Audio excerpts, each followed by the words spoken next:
Hello friends! இன்னைக்கு நம்ம சேனல்ல ஒரு டிஃபரெண்ட்டான வீடியோ பார்க்கலாம் வாங்க. நம்ம செடியில சுண்டைக்காய் காய்ச்சிருந்ததுங்க. இத எடுத்து செய்ய முடியாத காரணத்தால இது பழுத்து போச்சுங்க. இந்த பழுத்து போன சுண்டைக்காய் என்ன செய்யறதுன்னு அப்படியே செடியில விட்டுட்டேங்க.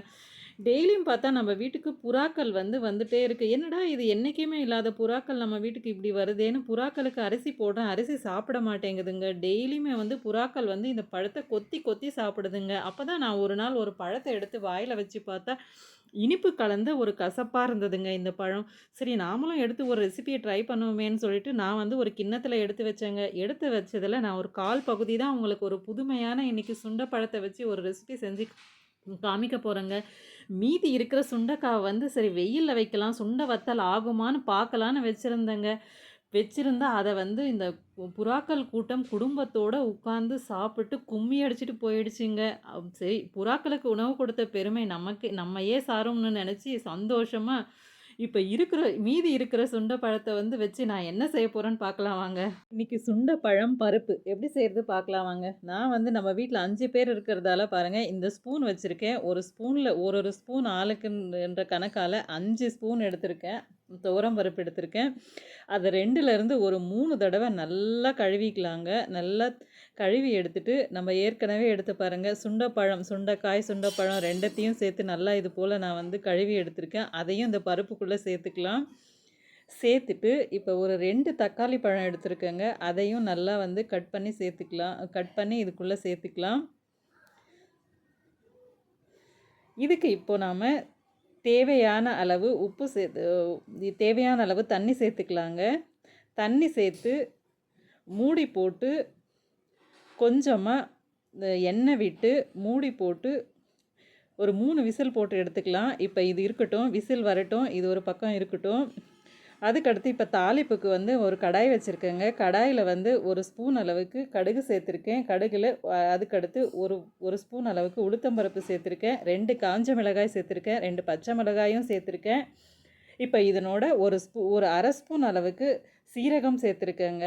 சீரகம் சேர்க்கறதால நமக்கு செரிமான தொல்லை இருக்காதுங்க. ரொம்ப ஈஸியாக டைஜஷன் ஆகி கேஸ்ட்ரிக் இல்லாமல் வயிறை நல்லா பக்குவமாக வைக்கும்.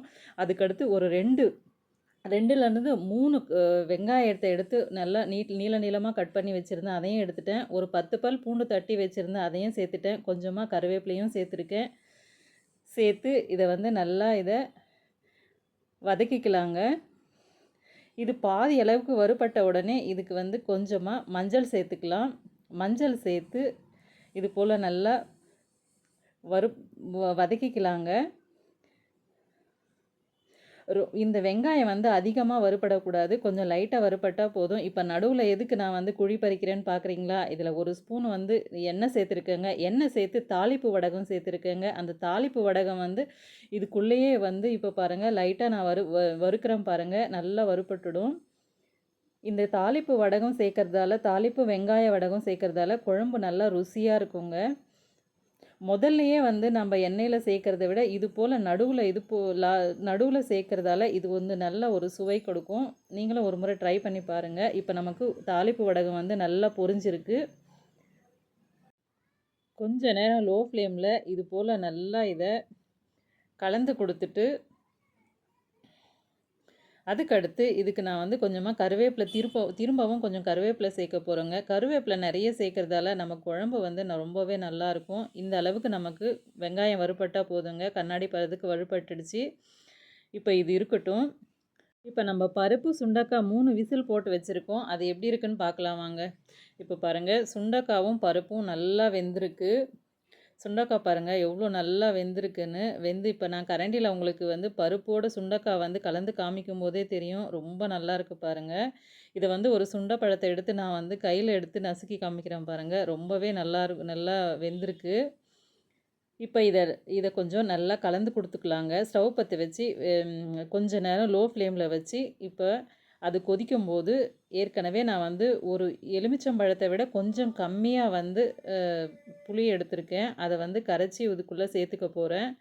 இது கொஞ்சம் கசப்பு தன்மை இருக்கும். இந்த சுண்டை பழமாக இருந்தாலும் கசப்பு கலந்த ஒரு இனிப்பு இருக்குது இதில். அதனால் கொஞ்சம் புளி சேர்த்தா தான் நல்லாயிருக்கும். இப்போ நான் புளியை சேர்த்து இது பாருங்கள் கலந்து கொடுத்து கொஞ்ச நேரம் இது கொதிக்கட்டும். இது நல்லா கொதிச்சு வரும்போது, இப்ப நம்ம உப்பு செக் பண்ணலாங்க. உப்பு நான் ஏற்கனவே கொஞ்சம் போட்டிருக்கேன். இப்போ உப்பு செக் பண்ணி உப்பு போட்டுட்டேங்க. உப்பு சேர்த்துருக்கேன். இப்ப ஏற்கனவே நம்ம தாளிச்சு வச்ச இந்த தாளிப்ப சேர்த்துடலாங்க. நமக்கு இந்த பருப்புக்கு சுண்டப்பழ பருப்புக்கு இந்த தாளிப்பு தாங்க ஹைலைட்டு. ரொம்ப நல்லாயிருக்கும். வெங்காயம் அதிகமா சேர்த்துருக்கோம் நம்ம. பூண்டு தட்டி போட்டு சேர்த்துருக்கோம். சீரகம் சேர்த்துருக்கோம். அதுக்கடுத்து நம்ம வந்து தாளிப்பு வடகம் சேர்த்ததால அவ்வளவு ருசியா இருக்குங்க. ரொம்ப, ரொம்ப, ரொம்ப நல்லாயிருக்கும். நீங்க தவறாம ட்ரை பண்ணி பாருங்க. நான் வந்து சுண்டைக்காய் பருப்பு தான் செஞ்சிருந்தேன். இந்த முறை ஃபர்ஸ்ட்டு சுண்டைப்பழ பருப்பு செஞ்சிருக்கேன். ரொம்பவே நல்லா இருந்ததுங்க. இப்ப நான் சுடு சாதத்தோட சுண்டைப்பழ பருப்பு சாம்பார் சர்வ் பண்ணியிருக்கேங்க. இந்த சுண்டைப்பழம் வந்து அப்படியே வந்து முழுமையா இருக்கிறதால, மசிக்காம இப்படியே இருக்கிறதால ரொம்பவே நல்லா இருந்தது. இந்த சுண்டைப்பழம் நாம் ஏற்கனவே சொன்னது போல ஒரு ஒரு கசப்பு கலந்த ஒரு இனிப்பு இருக்கும். இதனோட நம்ம புளிய சேர்த்து நம்ம பருப்பு செஞ்சதால அவ்வளவு ருசியா இருந்ததுங்க.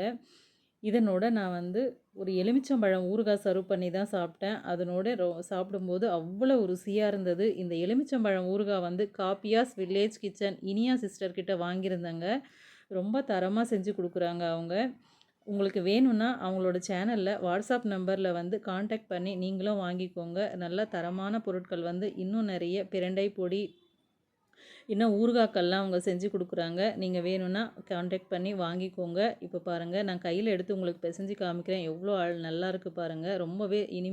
ரொம்பவே நல்லா இருந்ததுங்க. அதுக்கடுத்து இந்த காலத்து பிள்ளைங்கள வந்து சாப்பிட வைக்கிறது ரொம்ப கஷ்டங்க. அதுதான் சுண்டைக்காய் பருப்பு செஞ்சிருக்கேன்னு சொன்ன உடனே பசங்க வந்து சாப்பிட ரொம்ப கஷ்டப்பட்டாங்கங்க. அதுக்கடுத்து இந்த மாரி சோயா 65 செஞ்சிருந்தேங்க. சோயா 65 சைட் டிஷ்ஷா வச்சு குடுத்த உடனே நல்லா விரும்பி சாப்பிட்டாங்க. அதனோட ரசமும் சர்வ் பண்ணியிருந்தேங்க. பிள்ளைங்க நல்லா விரும்பி சாப்பிட்டாங்க. ரொம்பவே சந்தோஷமா இருந்ததுங்க. உங்களுக்கும் இது போல நீங்களும் செஞ்சு பாருங்க. இந்த வீடியோ பிடிச்சிருந்தா லைக் பண்ணுங்க. சேனலுக்கு தவறாம சப்போர்ட் பண்ணுங்க. பாய்ங்க.